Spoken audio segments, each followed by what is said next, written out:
Welcome to another episode of In This Season, where we're all about growing and glowing in each season.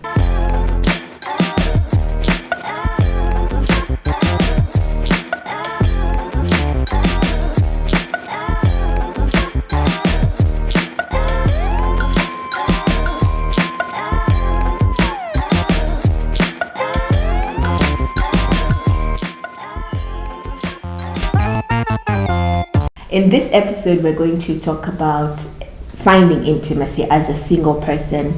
How do you cultivate intimacy with yourself? And especially in a society that only equates intimacy with a romantic relationship. Yeah, and I think that most times when people hear the word intimacy, they always run to sexual relations or sex as the only and ultimate form of intimacy. And I think that today's conversation is just sort of to broaden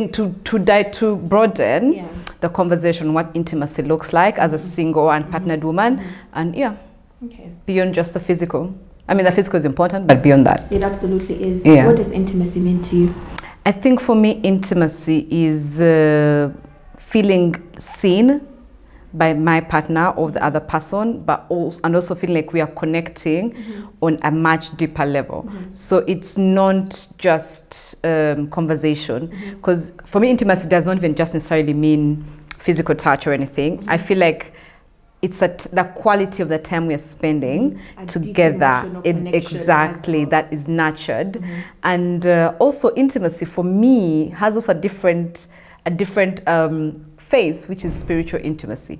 I feel like when I'm praying with my partners, like when we're spending time together spiritually, I feel extremely close and very connected to them. So yeah. Okay, that makes sense. And I feel like from a single person's perspective, intimacy for a single person would be, cultivating and nurturing a loving and compassionate relationship with themselves. Not with other, but with yourself. That's true. And I think also just intimacy as with yourself can look like being kind to yourself, speaking kindly, and just acknowledging that you may have made mistakes or you may have erred in one way or another, but it does not necessarily define all of you. Forgiving yourself, giving yourself grace, acknowledging that you are a human being and you won't have it all figured out all the time, you won't get it right all the time, so just being kind and compassionate to yourself and removing yourself from the pedestal that you have either put yourself or others have put you on. I feel like one of the things that I struggled with the most when I was a young adult was I was always a church girl. I still am, but I feel like those earlier days, people put you on a certain pedestal that you cannot make mistakes. You're not supposed to be seen taking a glass of wine. You're not supposed to, act a certain way. You are perfect. They get to measure what exactly. Perfect is. And I feel like as you grow up and start to discover or question a few things, and maybe you absorb that standard that others have set for you. You take it in, and then you start to judge yourself harshly. I feel like that was my experience growing up in the church as well. I have complicated relationship with that kind of upbringing. Because I felt like the same way. The measure was perfection. Right. But we are imperfect. We're imperfectly perfect. Created that way.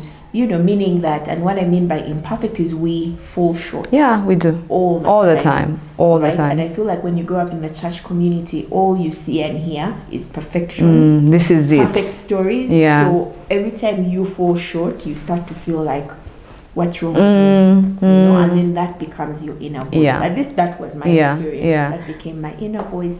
So cultivating intimacy with yourself has been a journey of learning to extend grace to myself, to forgive myself when I go wrong or when I make, instead of telling myself that you should have known. Like rolling your eyes at yourself, like. Yes. It's been a journey of allowing myself to fully express myself in my entirety. I used to hold back. I used to hold back parts of who I was and only serve what I felt was acceptable. You know, I am a very good judge of character. So I'm very quick to know how far you can go. I can show her. So you know what I mean? And so letting go of all of that and just allowing myself to just be exactly as I am, allowing space for all of my 1,000 emotions, team emotions, team feelings. I'm a very emotional person. Just holding space for myself to come as I am. Loving the your inner child also. And saying, look, I'm not just one aspect, I'm all these things. And and loving the imperfect woman in you. And I feel like what you said on the part of holding yourself back. For me, I think what intimacy looks like has been leaning into all my creative spaces. I feel like coming into this creative space, I was holding myself back for the longest time. I knew I wanted to do this for the longest time, like way back. I was like, I want to do this, but because I feared judgment, and I was like, I'm going to come and talk a big talk on the internet. Who do you think I am? What do you think like all these things? And I feel like I missed out. And I was holding myself back for a long time. So right now, intimacy with myself looks like accepting that the desires and the creative juices I have are not by accident. It's a God-given talent. Wanting to be on this side of the camera is not bad, because we were shamed for wanting the limelight. That's true. We were really shamed for. We wanted it for so long, but you couldn't say because of how others would perceive it. Exactly. So right now I've just leaned heavily into that. Right now you cannot tell me that because I'm an international lawyer I cannot do YouTube, I cannot speak on the internet. I'm both. I'm both, and it's okay. I can be a wife, I can be a mother, and I will be able to do all these things. So I feel like for me, intimacy, as you've said, has been just allowing myself to step into those spaces fully and still explore them, the best way that I can. Yeah, that makes a lot of sense. I think also another way that, I have found to learning to say no, recovering people pleaser. Put your hands up. Put your hands up if you're also a recovering people pleaser. Yo. I'm those people. I was stretching myself too. Exactly. Saying yes when I'll say yes to your program when I already know I have another program. Exactly. Why? And I realized that even, what happens when you keep giving and giving and giving. The people. If you have no limits, people know it. They will keep taking. They will keep taking. Right. They won't stop. They say that if you're a giver, you have to have limits.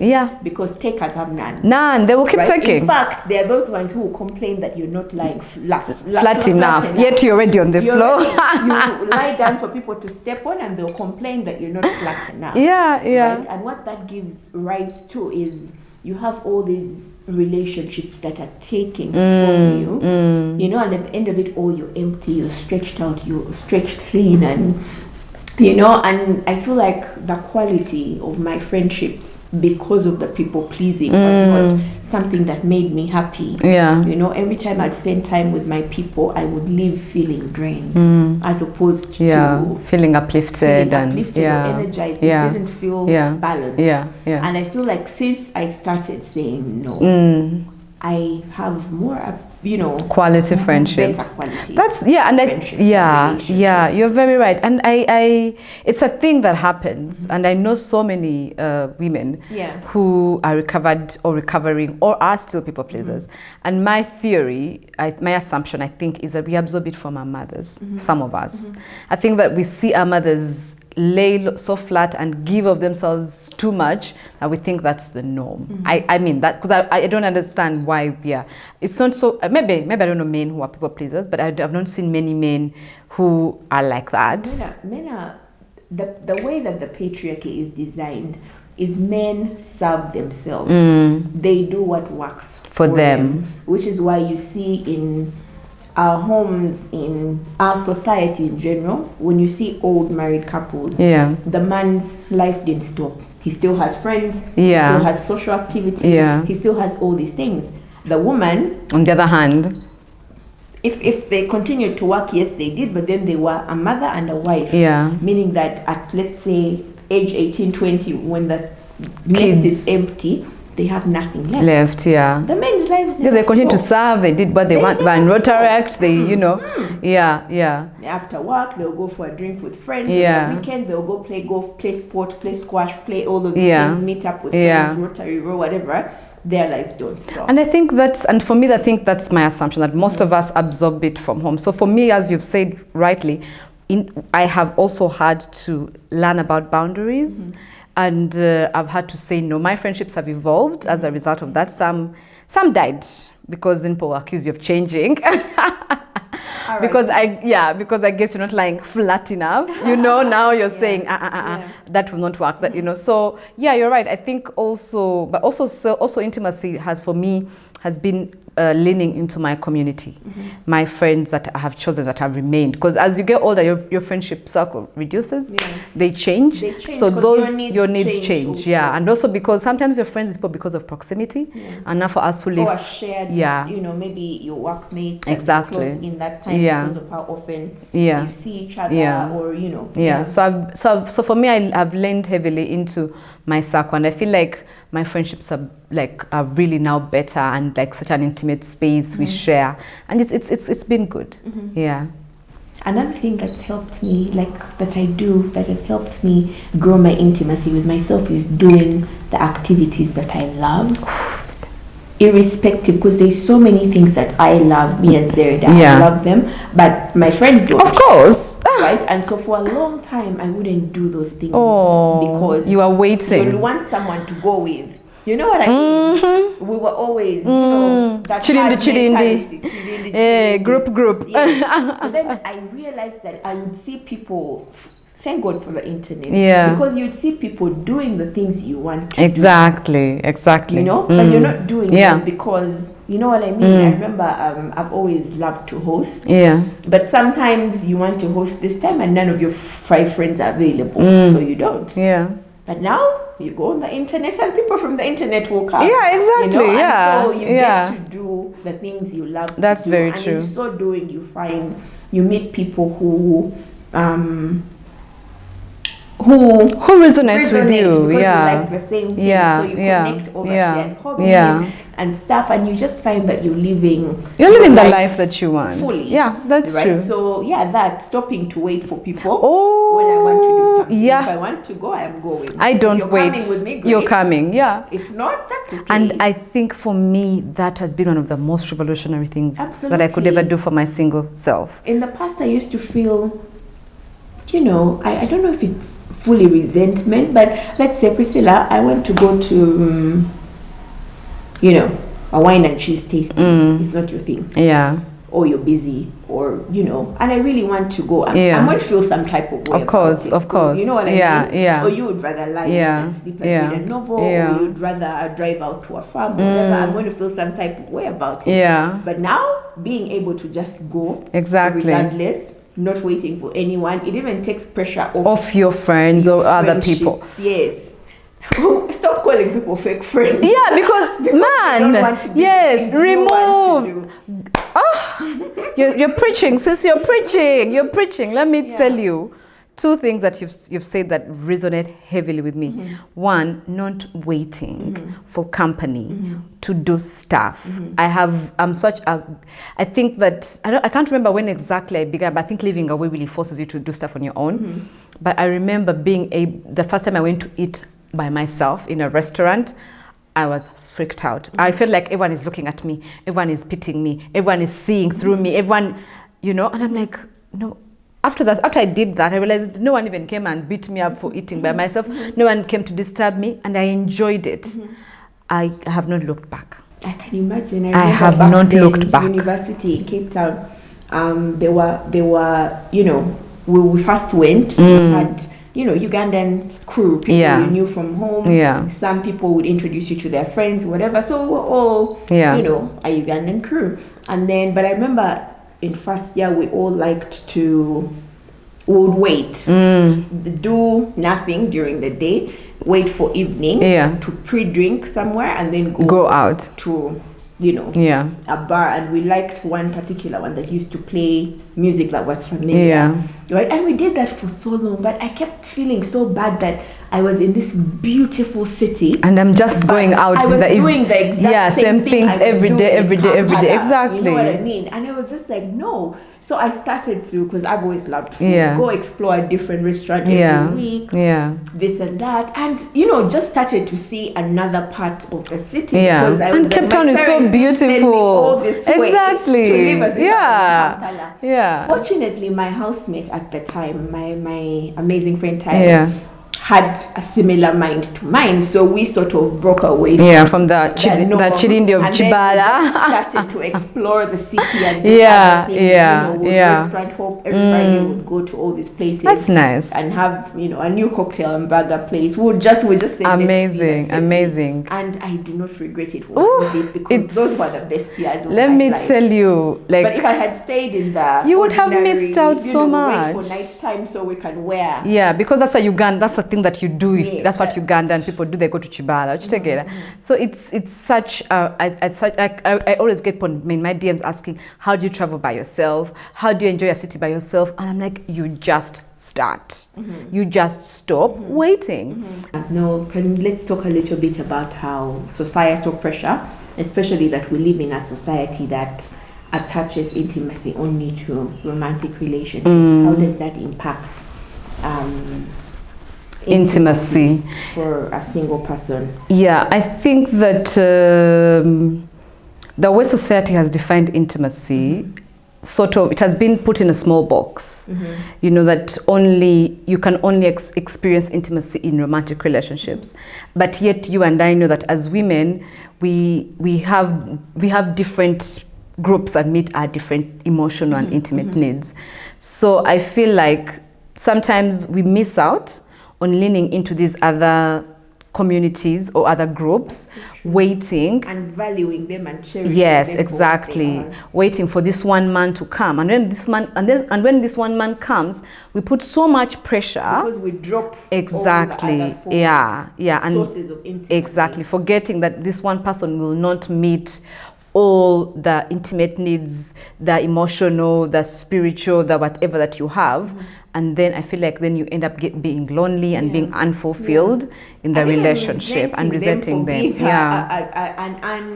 Not up to standard. Not meeting your needs and blah. One person cannot fulfill every single one. But also the fact that we think that intimacy is only in romantic relationships, then we are also quick to rush into that, thinking that we will get the intimacy we are looking for, And also another thing that I remember there's a time when I was talking about multiple dating, where I was saying you can go on dates, and then someone came and said, you say you're Christian, but you're advocating for fornication. And in my head, I'm like, what makes you think that because you're going to date with a man, then you must necessarily be intimate with them, physically intimate with them? So there's just this very limited view and idea of intimacy that people really think that it's only this way, but there is myriads of ways. That's true. Yeah. And I also feel like the one thing that we get from society and all its one-dimensional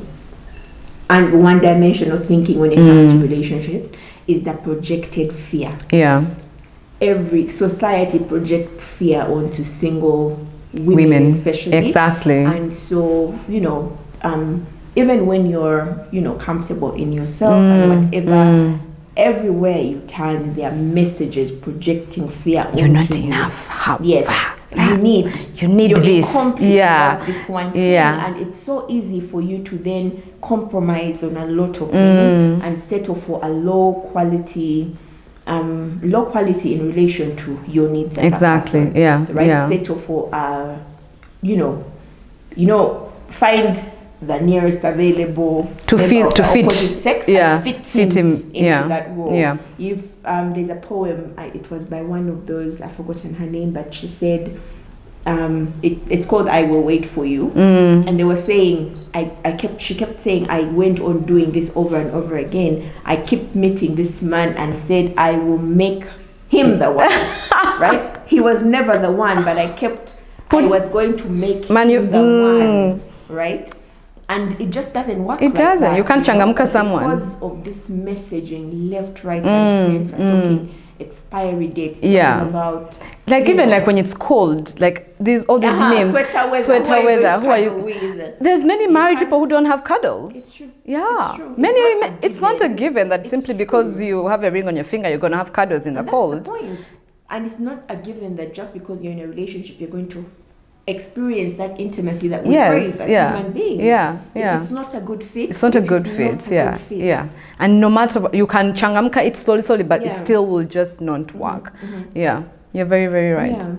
So romantic relationships are not the only source. No, they're not the only source. And even intimacy. when they are present, you need to have an intimate relationship with yourself. But we also have friends. You have friends, family. All these people occupy different roles. Exactly. They play different roles. They occupy different parts of our hearts, and they're all important. Exactly, because ideally you cannot. We were meant to be community. There's a desire for us to live in community as human beings. That's why even animals move in packs. So you can pause your life waiting to find the one and say it will be me and my husband for life. But it doesn't work like that. You have to. There's the need for you to have other relationships that are fulfilling alongside your partner, so that you can be fully and enjoy intimacy in all its forms. That's so true. Yeah, because even like being a mother, you may not necessarily have biological children, but you can still go mothering other people. So it doesn't mean that there's only one way of doing of stuff. There's no one route. Yeah, there's no one. One shoe absolutely does not fit all, and trying to make that shoe fit can cause a lot of hurt. Yeah, it causes a lot of you'd just rather not. Yeah, but I think also that there has been a negative sentiments about self-care and intimacy with self, and people tend to think that us who are talking about this are promoting selfishness, self-centeredness. From men especially. Yeah, and people are saying, so for someone who's watching and is probably starting on this journey of personal intimacy, what would be something that would give them to respond to such comments? There's nothing wrong with loving on yourself. Like the most important relationship out there, you are your first best friend, right? So we need to be that kind of friend, the kind of friend we are to other people. We need to be that friend for ourselves. Yeah. So whatever it is that you need as a person, it's not selfish. Yeah. It is not selfish. You're going to be expecting a son of Adam to do these things for you. Why aren't you doing it? Exactly. Yeah. Fiona always says nobody's coming to save you. Yep. So please don't let anyone shame you out of loving on yourself. Yeah, that's very true. Right? Because if you are well loved and well taken care of by yourself, you're not going to expect someone else to do it for you. If you have like a regular, self-maintenance, whatever, you're already doing that for yourself. When someone else comes, that's not an extra thing. Exactly. It's not a pressure that they have to to make Priscilla happy. So until they come, you're going to have what? Unkempt hair and whatever. I will not travel the world. I will not do my nails. I will not spend time by myself in my nice restaurants because I'm waiting for the son of Adam for me to add on his TOR to make Priscilla happy and look presentable. It's not realistic. Also, when you take care of yourself, you feel better about yourself. Yeah. Choosing a partner from a point of view where you feel good about yourself, the kind of partner, first of all, that you're going to attract. Premium. And the kind of partner that you're going to tolerate. Yeah. You know what I mean? Yeah. If you feel good about yourself, you're confident in yourself, you're well taken care of, whatever, you're not going to... You won't be low quality. Yeah, no. Yeah. Also, the other person is also inspired. Yeah, definitely. Yeah, because they have found you look in a certain way. He's not going to bring you back. Exactly. Yeah, unless he's a foolish man. Yeah, but you won't tolerate that thing. Exactly. You know your value. It's really, really important. Yeah, but also another aspect of intimacy that I wanted to also highlight is spiritual intimacy with yourself and with your Creator. I feel like for me in my single journey, in my unpartnered years, one of the things that has kept me going and grounded has been my faith, and knowing that even when it's like crazy, difficult, hard, or people are projecting their fear, I'm like, I've already sorted this. me and God are sorted. So abasigade, you know, it's water under the bridge. So I feel like it's very important to know what your grounding things are and making sure that you sort that out before, you know, moving on to other stuff. Yeah. It's also quite important to allow relationships to develop naturally. You know, if you have a deadline that for me in 6 months, for a proposal at least, you're rushing things. Sometimes it takes a little bit of time. Yeah. You need to develop a friendship. That's true. Right? Because at the end of the day, without the friendship, what mulikuchi? You're playing games. You know what I mean? Yeah. And all of that is not rushed. No. Some people open up slowly. Some people... And that and you can only be in a place of peace and contentment when you know that, one, God has got you, but two, that you're also doing the work that you're adding value to your life. So you're living a quality life already because you understand what you like, you're pouring into yourself, you're not waiting for son of Adam. So even when he comes, it's a place of peace. You're like, okay, if it's working, it's working. If it's not, he's going. But you're not... I'm not unhappy people. You have 2 more weeks.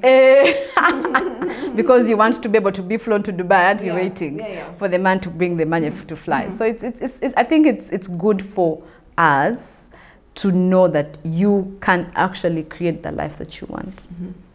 Okay, so we've talked about intimacy as a single person. Let's talk a bit about intimacy in relationships. Yeah. What are some ways that you can communicate your needs for intimacy, both emotionally and physically, to your partner? To your partner. So, one, I think it's important that your partner knows right from the start what intimacy looks like for you. And if not, it's important to have that conversation, because I feel like for some men, they may just think it's just physical, but for you, it may be different. Because I remember when we're doing the counseling, the premarital counseling with my ex-fiancé, we did those things where they ranked the needs and what. And for most men in the class, all their needs were sex, number 1. But for almost all the women, sex was number 3. Emotional was first, then spiritual was second, and then third was sex. So, but for men, sex was number 1. So it's very important that you discuss and you be on the same page. If for you are celibate, you're waiting till marriage, it's very important that he understands that right from the start, because then on the other hand, he'll be expecting that for him, his number 1 intimate need is to be physical, to have sex, that's what he wants. And then for you're saying, oh, by the way, no, we are not even kissing, NBM, not before marriage. And then if you didn't have that conversation right from the start, I feel like there will be a lot of disappointment. He'll feel like cheated. He won't, so it's good for you to have a conversation of what it looks like right from the start. But also, if in terms of emotional, I think that personally, I really communicate my needs. I've made it clear what my love languages are, what I like to do. I enjoy being wined and dined. And like, if he's not doing it, I'll tell him, look, baby, it's been a minute since we went on a date. Can we go out on a date? I'm not... Important. Yeah. I've actually thought of that. Yeah. Stating it that way. Yeah, because look, like sometimes you may think that he knows, but he may know, but maybe his head is in other spaces. Also, things look different from different people. Yeah. So if it's important to you, for him, it might not be exactly last thing on his mind. Yeah. We eat every day. What? Maybe I order in. Whatever. Yeah. So it might not be exactly. So for me, I have learned that I will state it and as is, and if it's not working, it's not working. But of course, it's not in a way of I'm accusing him, you don't do. Before it used to be like, you're not taking me out. And then that signifies to him that you are failing. And then I remember my therapist saying that not many people like to feel like they're failing. So now for some people it causes them to shut down. Exactly. So now the way now I talk about it is I talk about it in the I, how the action is making me feel. So I'm like, babe, I really miss going out with you to eat. Is it possible for us to go out? So that I do not make it seem like you are not taking me. It's your duty to take me and you're failing. So I'm like, I really miss spending time with you in this way. Can we do it?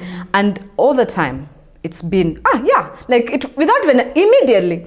Like it's not been a thing of, I'm busy. No, it's been of, let's go. Immediately. So I realized that there is no harm in stating your needs. There's no harm in saying, this is what I want, and it's not being met. Just say it. Yeah. That's so true, actually. I've seen you know those cards like Can We Talk? Yeah. There are very many other versions also from other countries Yeah. or different people. Yeah. But I feel like those connection games Yeah. are a great way for They you are. to express your emotional needs without pressure. Yes. You know, it's Yeah. a light, it's just a question on a card, and then it gives you clues. Mm-hmm. Sometimes you don't even know how to communicate something. Yeah. So games like that. Yeah. If you haven't gotten your hands on Can We Talk, please do. It's such Yeah. a great game to play with your partner, even in your friendships, Yeah. not just in your partner, Yeah. in your Yeah. friendships. It's So surprising, I feel like it's easier for me to state my needs in my partner, with my like partner than in my friendships. yeah, absolutely. Yeah, I feel like in my friendships, I can't. I mean, maybe because a few times I've tried to state my needs, it has been met with defensiveness. Yes, been met with defense. So in my friendships, I prepare I sort of like, no, okay, with this one I can go up to here. So I do not expect much because I feel like it's not really. But with my partner, is a higher expectation, and I really tend to state it more than with my girls. Yeah. So But yeah, that's still something you could try. Play the game with your girls. Yeah, I should try Because that. I feel like we are so scared of expressing our needs. Yeah. For some reason, I don't know where it comes from, but same, I struggle Yeah. to express my needs more to my other relationship with family or with friends than, of course, with your partner, because they're your person. Yeah. It's a bit easier, although not always. Yeah. So yeah, I think those help a bit with that communication. I should try playing that game with my friends. Yeah. And then when it comes to the sexual, there are a lot of shows. Okay, not a lot. I know a few on Netflix. Like there's one that's called The Principles of Pleasure, which talks a lot about female anatomy and female sexual. There's a lot of things that you learn about yourself that you don't know. True. You know, they're very educative. Those are things you can watch together. It's very PG. Yeah. Like it's not porn. Netflix, so you know, it's not. Yeah. You know, very. Yeah, it's like it's educative. And then there's another one. It's called Love, Sex, and Goop. By she's she's an actress. Yeah. Yes. Oh my gosh, that one now talks about love languages, but sex. Yeah. That's quite interesting. That's quite interesting. Talk love languages, but sex. So we all have different sex languages. Yeah. We express and we like to receive sex differently. So exploring some of that bridges some of those gaps to intimacy, physical intimacy. Watching things like that, educational things that show you different, it could be looking at different styles and saying, bookmarking. Yeah, but you could try. Yeah. Also, just I feel like I think also that for me, I think the talking of being talking, even exploring each other's sexual history. Yeah. What worked in the past. What did you like? Being honest with where both of you are. Not so much in how many people did you. The number not so much in terms of the number of people. It's really unnecessary, but it's just about because you know yourselves best and your experiences. So just sort of understanding, is there any sexual trauma that I need to know about? Was there, because all those things affect how you relate physically, should you decide to go ahead with it. So there's honestly the list is long, so let's keep it at that. If there are any other things that have helped you explore, have these conversations with your partners or with your friends, any tips and tricks that you could share with someone else, please share with us in the comment section. Yeah, definitely. But also I wanted to my parting shot is that I've had many people feel like just because a guy has done something nice for them, they owe that guy sex. Yeah, absolutely not. So you do not owe anyone physical intimacy simply because they have done something nice for you. It's not something that you must, give if you don't want to. No, you don't owe anyone. You don't owe anything that you do not want. And you do not owe anyone. And neither should you feel apologetic. Just want to put that out there. Yeah. Okay, it was lovely, guys. Yeah, it was. It was a lovely show. Yeah, very necessary conversation. Yeah, and I know, and I know that there's a lot for us to unpack. And please do suggest some topics down below in relation to these and what else we can unpack and how we can unpack it. And so don't forget to subscribe, and leave a comment. And share with a friend who might enjoy this conversation. Exactly. We'll see you again. Bye.